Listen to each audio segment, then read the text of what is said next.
Cet après-midi, je vous raconte le roi qui a laissé son nom à une expression, et il ne l'a pas volée, ni même payée, ou la véritable histoire de Crésus, le roi riche comme Crésus. Crésus était-il vraiment riche ? Pourquoi sa réputation a-t-elle traversé les siècles ? Quel héritage a laissé le dernier roi de Lydie ? Europe 15h, 16h, historiquement vôtre.1, le récit, Stéphane Bern.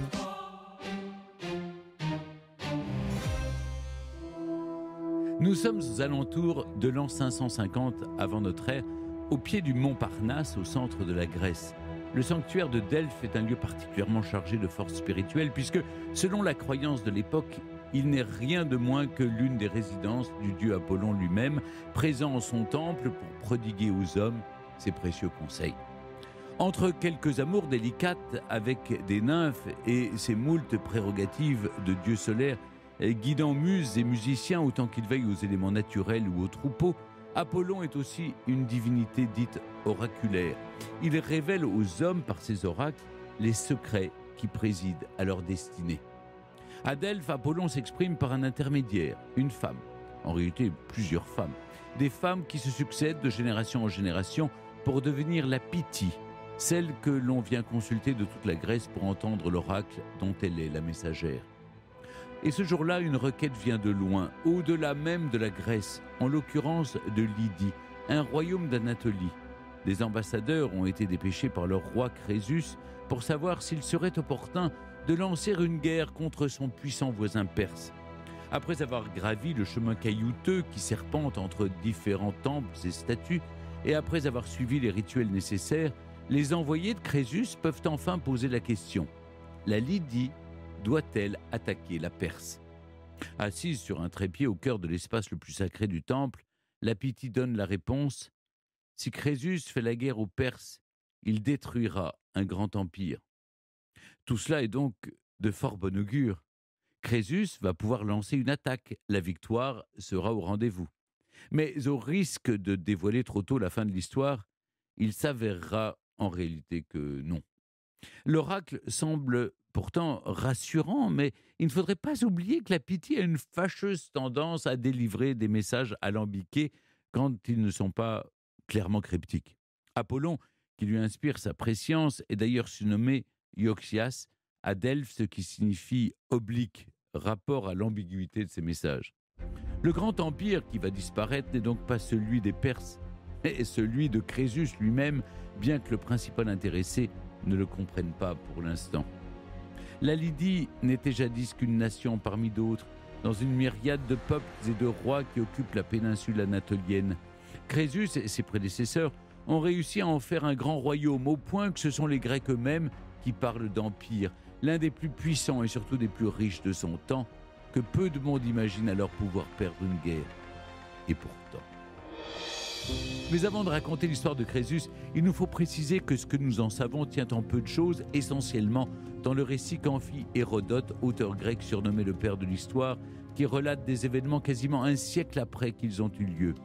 L'archéologie et les recherches actuelles corroborent parfois ce qu'il raconte, mais parfois non. Quelques bribes de Xanthos, un auteur lydien, nous sont également parvenus, ainsi que les récits d'auteurs grecs et romains des siècles suivants, très éloignés des faits. En plus de rares mentions dans des chroniques babyloniennes, voilà à quoi tient notre connaissance de l'histoire de Crésus. L'application des spécialistes contemporains aide à reconstituer les événements, mais même les plus fins connaisseurs, comme notre invité, Kevin Leloup, dont l'ouvrage nous a en partie inspiré ce récit, usent avec prudence du conditionnel, tant l'histoire se mêle à la légende. Ce qui est sûr, c'est que nous savons que Crésus est l'héritier de la dynastie des Mermades, qui règne depuis le début du 7e siècle avant Jésus-Christ sur la Lydie, région anatolienne dans l'actuelle Turquie. La capitale, Sardes, est le seul réel centre urbain d'un territoire dont la superficie originelle correspond peu ou prou à celle de la Belgique actuelle. Lorsque Crésus arrive au pouvoir à l'âge de 35 ans, vers 561 avant Jésus-Christ, il poursuit la politique expansionniste de sa dynastie vers un véritable empire territorial.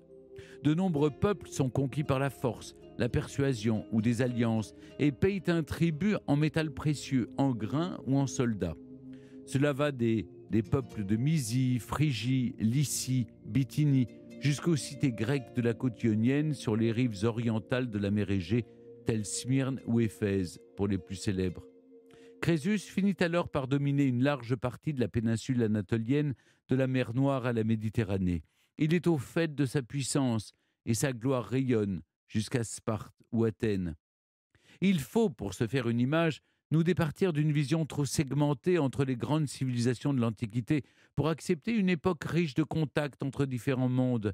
Tout à l'est, autour de l'actuel Iran, les Mèdes ont pris la suite du grand empire assyrien, tout comme l'ont fait les Babyloniens au Proche-Orient, bien que de nouvelles dynasties perses tendent à émerger. La Lydie, à l'ouest de l'Anatolie, fait office de rempart et de tampon entre les mondes orientaux et ceux des Grecs, centrés autour de la mer Égée. De l'Égypte pharaonique, qui existe toujours, à Babylone, de Sardes à Athènes, les perméabilités commerciales ou culturelles sont nombreuses. Des divinités orientales sont assimilées par les Grecs et inversement. Des Lydiens vivent en Grèce, tout comme des Grecs vivent à Sardes, où leur langue deviendra d'ailleurs de plus en plus usitée à l'écrit, aux côtés du lydien. Le monde grec lui-même n'est pas homogène. Il se définit essentiellement en opposition aux barbares, ceux qui ne parlent pas leur langue. Il est constitué de cités-États, mais aussi de royaumes, souvent en guerre ou en compétition les uns contre les autres. Les cités ioniennes en Anatolie, fondées par les Grecs, sont depuis longtemps des points de contact avec l'Orient et participent d'une certaine porosité. Les liens matrimoniaux entre la Lydie et les voisins, que ce soit à Éphèse ou chez les Mèdes, attestent d'ailleurs des échanges et imprégnations entre ces divers ensembles. Et la dynastie lydienne des Myrmades semble cultiver un lien privilégié avec la Grèce, particulièrement la cité, le sanctuaire de Delphes, siège de l'oracle d'Apollon. Le premier roi Sigès aurait d'ailleurs en quelque sorte fait confirmer son accession au pouvoir par la Pythie. La Lydie envoie régulièrement des offrandes et bénéficie d'une bonne image auprès de la cité. Alors, quand Crésus, au milieu du VIe siècle avant Jésus-Christ, est inquiété par la poussée expansionniste des Perses et songe à entrer en guerre, il va lui aussi se tourner vers les oracles grecs. Si l'entente est déjà scellée avec Delphes, cela n'empêche pas Crésus de douter de la fiabilité des messages délivrés. Avant donc de demander un avis au sujet de la guerre contre les Perses, il va soumettre plusieurs oracles à une sorte de test. Il aurait en effet dépêché en divers sanctuaires des messagers afin qu'ils consultent les dieux 100 jours après leur départ de Sardes et demandent ce que fait à ce moment précis le roi Crésus en sa capitale. On ne sait pas ce que chacun a répondu, mais on sait que la Pythie de Delphes aurait livré le message suivant. « J'entends la voix de celui qui ne parle point. Mes sens sont frappés de l'odeur d'une tortue qu'on fait cuire avec de la chair d'agneau dans une chaudière d'airain. » La Pythie a vu juste. Crésus est justement affairé à cuisiner de la tortue et de l'agneau dans un chaudron de bronze. Pour récompenser cette si précise vision, Crésus sacrifie au dieu Apollon des milliers d'animaux puis fait pleuvoir sur le sanctuaire de Delphes des kilos et kilos de métal précieux, des vases, coupes et chaudrons d'or ou d'argent, des lits dorés, des statues, dont un immense lion en or posé sur un socle, lui-même constitué de lingots. Car il est vrai que Crésus, comme son nom le suppose à notre époque, est extrêmement riche. Et vous allez voir qu'en plus des offrandes à Apollon, il a su faire bon usage de la fortune de son royaume. Grâce aux nombreux territoires conquis en Anatolie, Crésus est littéralement assis sur un tas d'or. Les sous-sols des régions de Troade et d'Éolide, par exemple, sont très riches en filons, et la capitale elle-même se trouve juste à côté d'une rivière dont le nom est resté dans l'histoire, le Pactole, qui charrie des pépites à ne plus savoir qu'en faire depuis que le légendaire roi Midas y aurait lavé ses mains qui transformaient en or tout ce qu'elle touchait. Une anecdote parlante, malgré sa véracité douteuse, nous dit que Crésus reçut un jour en son palais la visite d'Alcméon, illustre citoyen d'Athènes. Les yeux écarquillés face à la profusion de richesses dans la salle du trésor, Alcméon est autorisé par Crésus à se servir autant qu'il pourra en emporter, mais en une seule fois. Le Grec remplit donc tout ce qu'il peut, ses bottes, ses vêtements, sa bouche même, et recouvre ses cheveux de paillettes. Crésus, amusé, ne craint tellement pas pour ses réserves qu'il en propose encore plus à son visiteur, une largesse qui en dit long sur son opulence. C'est donc cette colossale fortune qui permet au roi lydien d'offrir tant de cadeaux au sanctuaire de Delphes, ou d'aider notamment la construction du temple d'Artémise à Éphèse, l'une des 7 merveilles du monde antique.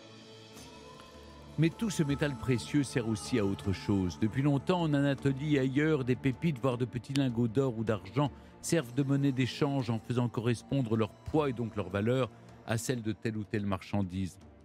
Mais en Lydie, on trouve aussi en abondance de l'électrum, un alliage naturel d'or et d'argent. Au temps de Crésus, ce métal sert depuis environ 80 ans au commerce, car ses royaux aïeux ont eu une idée. Plutôt que de peser les bouts de métaux ou de vérifier la proportion or-argent de l'électrum à chaque transaction, il a été décidé de fabriquer de petits jetons standardisés de différentes tailles et poids correspondant à des fractions de statère, unité monétaire. Sur chaque pièce, une marque officielle, d'abord de petits poinçons, puis une tête de lion, est apposée, signifiant son étalonnage. Ainsi, l'autorité royale, par son sceau, atteste de la valeur de la pièce de métal, reconnue et admise par tous, sans que les usagers aient à s'en assurer à chaque transaction, ce qui, il faut bien le dire, facilite grandement les échanges. Mais avec le temps, les pièces d'électrum voient leur proportion entre or et argent, normalement autour de 70% pour l'un et 30% pour l'autre, être modifiées notamment par des alliages artificiels qui font largement baisser la quantité d'or. Ainsi, la valeur nominale attestée par la marque royale ne correspond plus à la valeur réelle du métal, amoindrie de sa perte d'or. Ce stratagème permet de dégager un bénéfice pour ceux qui fabriquent la monnaie, mais rend aussi plus incertain le nécessaire rapport de confiance, puisque la valeur des pièces devient variable alors que la valeur des choses, elle, ne l'est pas.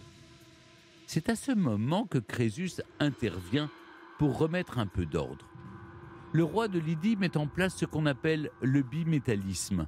Désormais, les pièces sont tantôt en or pur, tantôt en argent pur, frappées dans les ateliers de Sardes. Sur chaque pièce que l'histoire nomme Créséide, on frappe le sceau largement reconnaissable représentant un lion et un taureau. La statère d'or pèse 10,7 grammes, le poids que faisait la statère d'électrum, mais sera ensuite ramené à 8,1 grammes, ce qui correspond à la proportion normale d'or que devait contenir un statère d'électrum. Ceci est le signe que les Créséides ont bien pour but de remplacer les pièces en électrum pour une meilleure confiance et stabilité monétaire. La statère d'or est ensuite alignée sur la valeur de 10 statères d'argent. Et dans chaque métal, on frappe des pièces représentant des fractions de statère pour les plus petits montants. Tout est parfaitement ordonné, si bien que la monnaie se diffuse bien au-delà de la Lydie et va même essaimer dans le monde grec. Il va sans dire qu'au fil des siècles, des civilisations et de la multiplication des échanges, l'usage d'une telle monnaie aurait nécessité des quantités astronomiques de métal précieux. Les peuples en viendront finalement au système annoncé par les pièces en électrum tronquées de leur or, celui d'une valeur nominale non corrélée à la valeur réelle du métal, basée sur la confiance, exactement comme les pièces que nous utilisons aujourd'hui. Mais ceci est évidemment une autre histoire. De l'or, Crésus en a donc à revendre. Et c'est grâce à lui qu'il couvre le sanctuaire de Delphes d'offrandes, comme une façon de le remercier pour sa juste prédiction, autant que de s'adjoindre les bonnes grâces du dieu Apollon. Car une fois que Crésus s'est assuré de la fiabilité de l'oracle, en l'ayant en quelque sorte mis à l'épreuve, il va désormais pouvoir s'enquérir de la viabilité de son grand projet, s'attaquer au puissant empire perse qui le menace sur son flanc oriental. C'est donc fait comme je vous le racontais au début du récit. La Pythie a donné son avis. Si Crésus fait la guerre aux Perses, il détruira un grand empire. Elle ne croyait pas si bien dire.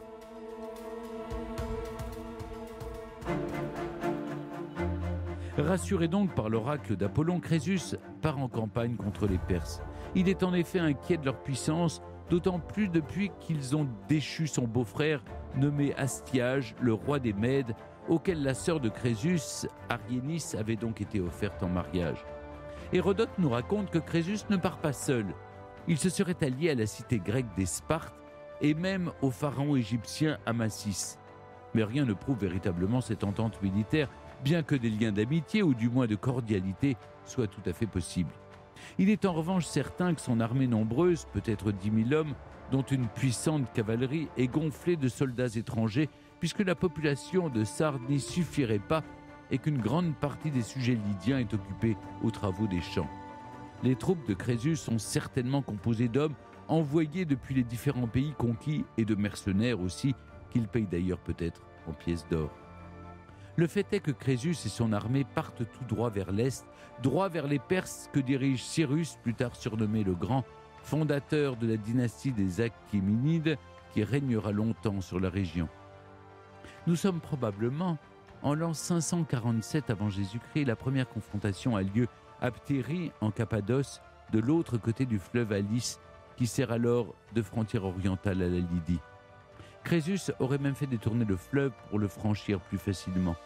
Il semblerait qu'il mette la ville à sac avant un choc violent contre les armées perses. Les deux camps voient beaucoup d'hommes tomber, bien que l'issue des combats soit assez confuse. Crésus ne semble pas trop en position de force et repart au grand galop vers sa capitale. Mais Cyrus l'Achéménide n'en reste pas là. Il le suit et une deuxième bataille a lieu quelques semaines plus tard à Tymbré, dans une plaine non loin de la capitale lydienne. Cyrus et son immense armée perse auraient pris soin de positionner en première ligne des soldats montés sur des chameaux. Il semble en effet que la cavalerie lydienne n'ait pas bien réagi à la présence des camélidés lors de la dernière bataille, et apparemment cela fonctionne. Les chevaux sont dans tous leurs états. Les troupes réputées pour leur force sont décimées. C'est la débandade totale et ceux qu'il reste d'armée lydienne se carapatent pour se retrancher derrière les épaisses murailles de la ville de Sardes. On ne sait trop comment s'y prennent les Perses. De nuit, par surprise, ou par la ruse, en positionnant des mannequins sur le haut des remparts dans le but de faire croire aux habitants que la ville est déjà prise, ou suite à la trahison d'une fille de Crésus. Le fait est que la centaine d'hectares de la ville basse est rapidement investie. Les combats ont lieu jusque dans les ruelles. Un gigantesque incendie se diffuse bientôt par les toits de chaume et ravage la cité. Les Perses seraient alors concentrés sur la colline de l'Acropole, citadelle qui trône au sud de la ville. Il se dit que les soldats gravissent la pente la plus escarpée, celle qui est la moins protégée, et arrivent face aux dernières défenses. C'en est terminé pour Crésus et son grand royaume. La Lydie est conquise avec toutes ses dépendances à travers l'Anatolie. Même les cités grecques d'Ionie se retrouveront sous le joug des satrapes, les gouverneurs de la Perse achéménide. Mais alors, que devient Crésus, me direz-vous ? Eh bien, j'aimerais vous le dire, mais c'est assez nébuleux. Pour beaucoup d'auteurs, il fut condamné au bûcher. Sur son tas de bois avec 14 autres Lydiens, il prit alors si fort Apollon qu'un orage et une pluie battante viennent opportunément mettre fin au brasier. Cyrus, impressionné, aurait même demandé à Crésus de devenir son conseiller.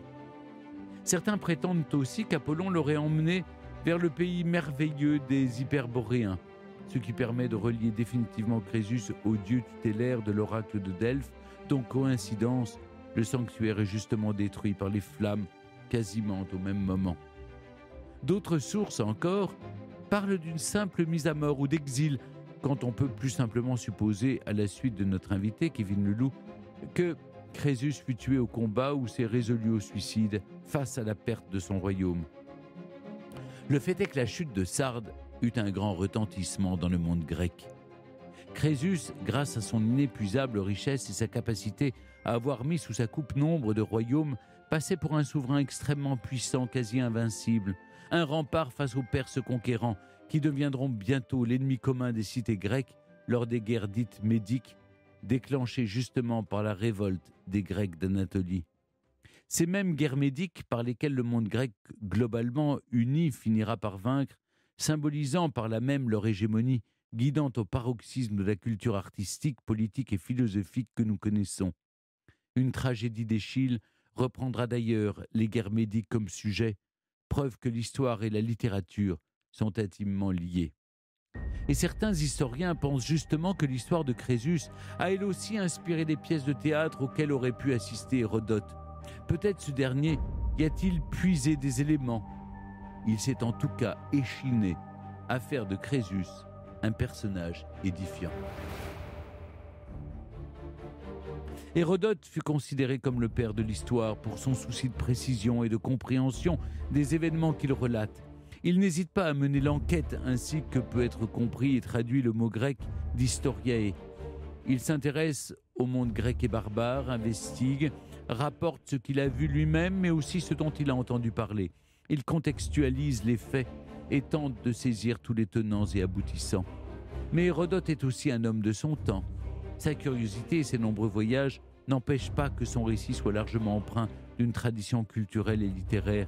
C'est certainement pour cela que Crésus prend sous sa plume des traits quasi mythologiques. Les éléments exemplaires s'enchaînent, telle cette prétendue visite du législateur athénien Solon au palais du roi de Lydie. Crésus demande à l'Athénien qui est selon lui le plus heureux des hommes, certain que ses richesses suffisent à lui donner ce titre. Mais Solon, philosophe, nomme plutôt ceux qui ont une belle mort, soit glorieuse au combat, soit heureuse après une vie remplie, rappelant par là même que les richesses ne sont que passagères et ne suffisent pas au bonheur. Une anecdote moralisante, mais certainement fausse, comme beaucoup d'autres. Des auteurs antiques ont même qualifié Hérodote d'affabulateur, bien que la recherche contemporaine démontre qu'il est parfois dans le vrai. Le fait est que Crésus, sous la plume d'Hérodote, devient un personnage au destin édifiant, aux prises avec la fatalité. Son fils muet aurait, par exemple, retrouvé l'usage de la parole pour le sauver au dernier moment des coups d'un soldat. Et que dire de cet autre fils condamné selon l'oracle à périr par une pointe de fer et que toutes les précautions n'auront pas réussi à épargner. La Pythie, encore elle, aurait prédit à Sigès, le fondateur de la dynastie Mernade, que sa famille serait maudite. L'histoire de Crésus et de sa chute venant corroborer alors cette prédiction. Crésus est devenu un héros tragique dans lequel se mêlent mythes et réalités, ce qui nous rappelle que l'histoire n'est jamais qu'un discours qui en dit parfois plus sur ceux qui l'écrivent que sur les événements qu'ils relatent. Mais au-delà de la légende, il est des réalités certaines. Crésus a existé, régné et conquis de nombreux territoires pour œuvrer avec succès au développement de son royaume. Sa richesse devenue proverbiale fut réelle et il reste, à ce que l'on sache, le premier monarque à avoir introduit le bimétallisme que les Perses continueront d'ailleurs d'utiliser après avoir conquis son royaume et que les Grecs adopteront. Finalement, entre mythes et réalités, il est de nombreuses choses que Crésus a vraiment faites et c'est déjà bien assez. Europe 1, historiquement vôtre. Merci beaucoup Kevin Leloup d'être toujours avec nous sur Europe 1. Le bimétallisme, voilà une chose qui est sûre, concrète et que l'on peut mettre au crédit, si je puis dire, de Crésus. Donc nos pièces de monnaie, en gros, c'est une idée de Crésus. Alors l'invention de la monnaie, non. Crésus est juste l'instigateur du bimétallisme. La monnaie aurait été inventée vers 630 avant Jésus-Christ. Donc sous son arrière-grand-père en réalité. Donc lui est le continuateur finalement de cette invention et c'est lui qui va décider, pour les raisons que vous avez expliquées dans le récit, l'instauration du bimétallisme or et argent, ce qui expliquerait entre autres la représentation du lion et du taureau, parce qu'une des théories c'est que le lion serait lui la représentation de l'or en plus de la maison royale des Mernades et le taureau serait lui la représentation de l'argent. Voilà. Est-ce que c'est sûr aussi que Crésus était le dernier roi de Lydie et qu'il a eu une fin de vie tragique, on y reviendra tout à l'heure. La fin de Crésus, c'était aussi la fin d'un certain monde, la fin de la Lydie aussi. Alors c'était la fin de la Lydie et c'est surtout la fin de la liberté des cités grecques aussi qui se trouvent sur le bord de la mer Égée. Voilà, exactement. Oui. Donc de la péninsule anatolienne. Même si elles étaient déjà soumises à Crésus, finalement Crésus passait pour les Grecs comme un des leurs. Il était devenu un Grec. Tandis qu'une fois que les Perses arriveront, les Perses c'est l'ennemi éternel des Grecs. C'est pour ça que lors après les guerres médiques, justement, Crésus va passer pour la première victime de l'expansionnisme perse. Donc c'est la fin de la Lydie en tant que telle qui passait pour un verrou contre l'expansionnisme perse et c'est surtout la fin des libertés fondamentales, en tout cas des cités grecques d'Ionie.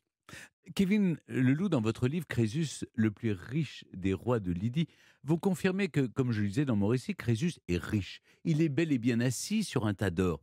D'accord, mais cet or, il était déjà là avant lui, donc pourquoi on ne dit pas riche comme Aliate, le père de Crésus, ou comme Gygès, par exemple. Oui. Gygès, par exemple, oui. Est-ce que Crésus c'est plus enrichi que son père ou que son arrière-grand-père ? Alors en réalité, oui. Donc il n'est pas spécialement beaucoup plus riche, donc il n'a pas plus d'or qu'Aliate ou ses ancêtres, c'est juste que lui va davantage prélever des taxes sur les cités grecques, et donc grâce à ça, il y aura différentes entrées qui vont enrichir le trésor de Crésus, et puis c'est surtout lui qui a fait davantage d'offrandes au sanctuaire grec. Et donc, ce sont ces offrandes qui ont marqué les esprits des Grecs. Et c'est pour ça que c'est lui qui est passé pour le plus riche du moment. Vous voulez dire que l'association d'idées Crésus et richesse, c'est surtout parce qu'il a fait des offrandes à Delphes qui étaient démesurées pour l'époque. Oui, c'est exactement ça. Donc, il a fait des offrandes, mais pas seulement à Delphes, il en a fait dans d'autres sanctuaires aussi en Anatolie, comme les branchies d'Amylès, par exemple, qui étaient apparemment, selon Hérodote, égales en poids à celles de Delphes. Donc, on a les Grecs du continent et les Grecs, en tout cas, d'Anatolie, qui sont frappés par ces offrandes gigantesques de Crésus, et il va passer pour le mec plein aux as, vraiment. L'argent de Crésus a probablement servi, je le disais, à payer les mercenaires qui ont mené sa guerre contre les Perses. Quel était l'enjeu de cette guerre pour laquelle il a tant consulté les dieux? Pourquoi est-ce qu'il lui fallait absolument attaquer son voisin perse? Alors, il y a différentes théories, justement, pour expliquer la campagne de Crésus, parce que c'est lui qui va être l'instigateur de cette campagne. Une des premières, c'est que simplement, il voulait venger son beau-frère Astiage, qui était le mari de sa sœur.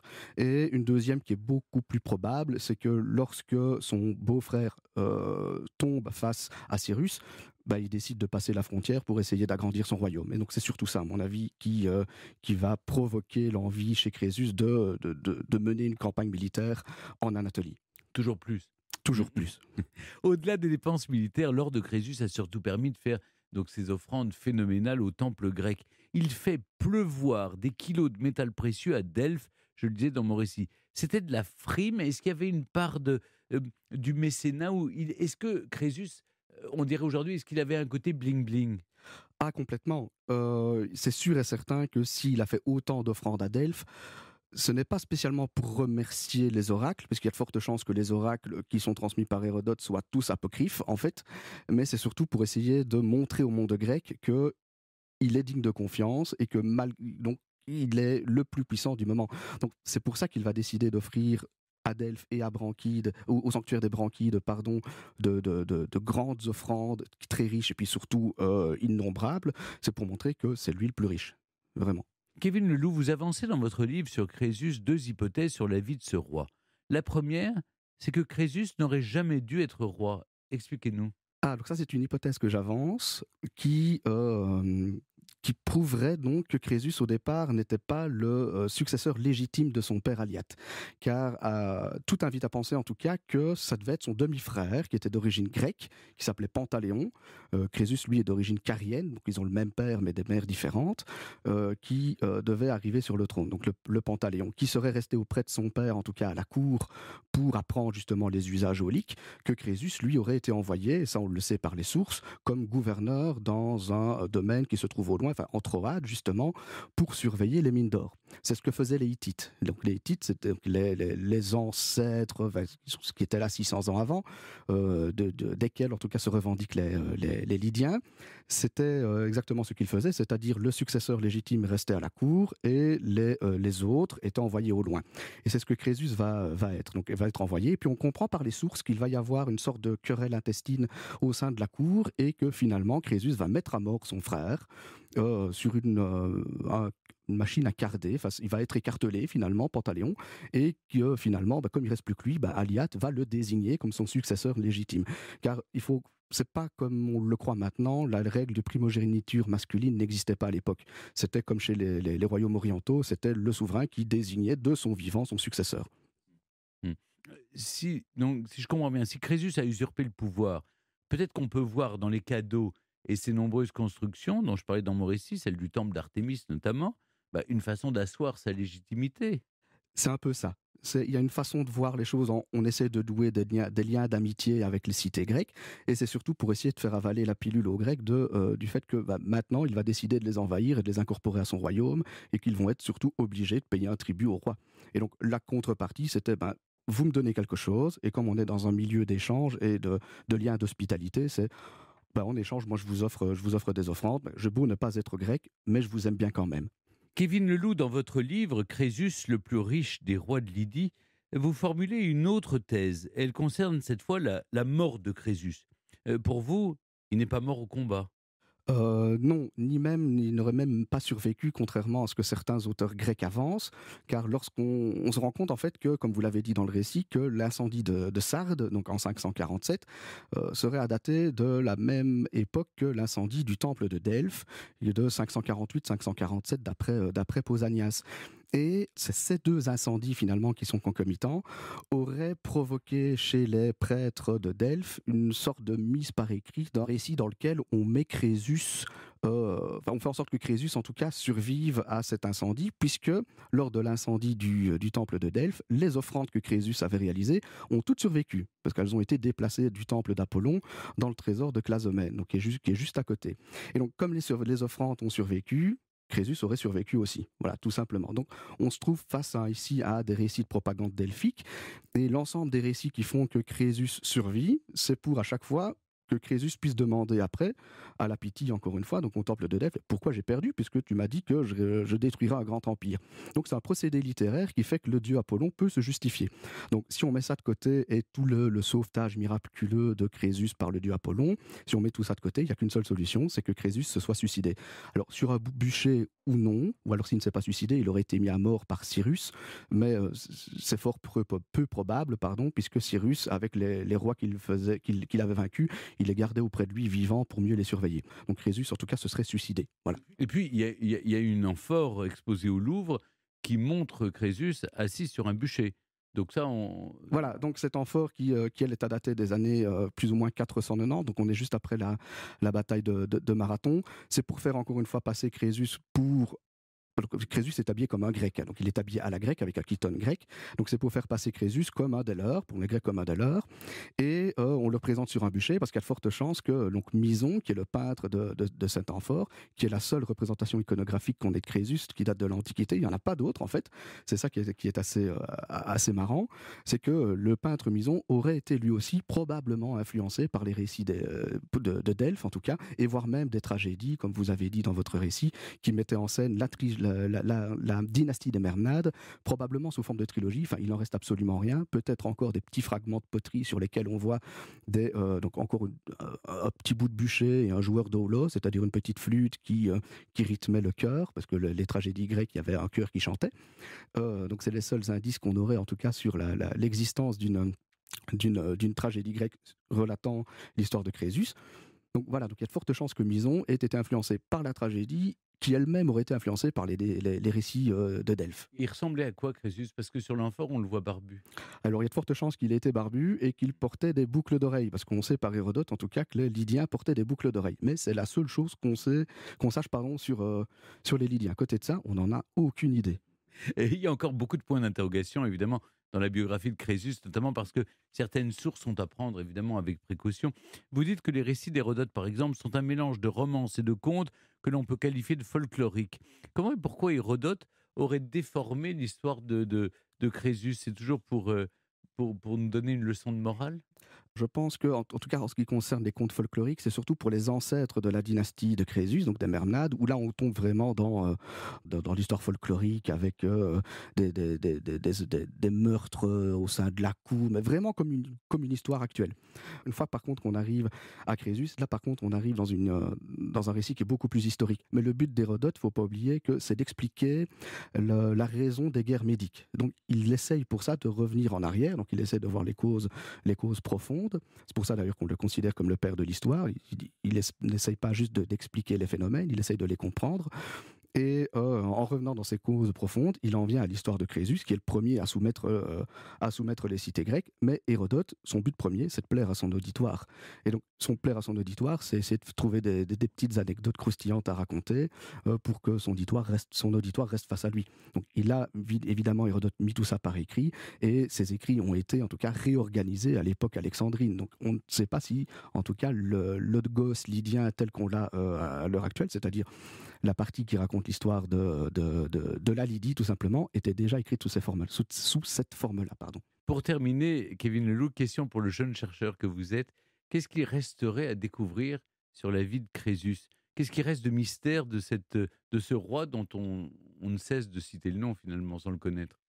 Alors, je rêverais, mais ça, je pense que c'est un rêve qui qui n'arrivera jamais, c'est qu'on trouve lors des fouilles archéologiques à Sardes, en tout cas la correspondance diplomatique des rois lydiens.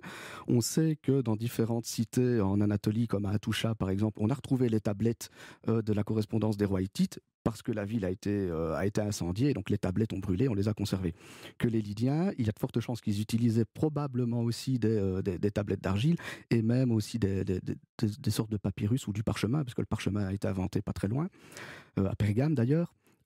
Mais comme la Lydie est un territoire qui est parfois très humide, il y a de fortes chances que tout ça ait disparu. Par contre, les tablettes d'argile, peut-être. Mais comme on n'a toujours pas retrouvé, avec certitude en tout cas, l'emplacement exact du palais royal, on a retrouvé des bâtiments qui pourraient faire penser en tout cas à un palais, mais en tout cas on n'en est pas spécialement certain. Sait-on jamais. Si on retrouve là la correspondance diplomatique, là ça pourrait vraiment faire un boom pour la recherche. Merci beaucoup Kevin Leloup de nous avoir accompagnés cet après-midi dans Historiquement Vôtre pour retracer la véritable histoire de Crésus.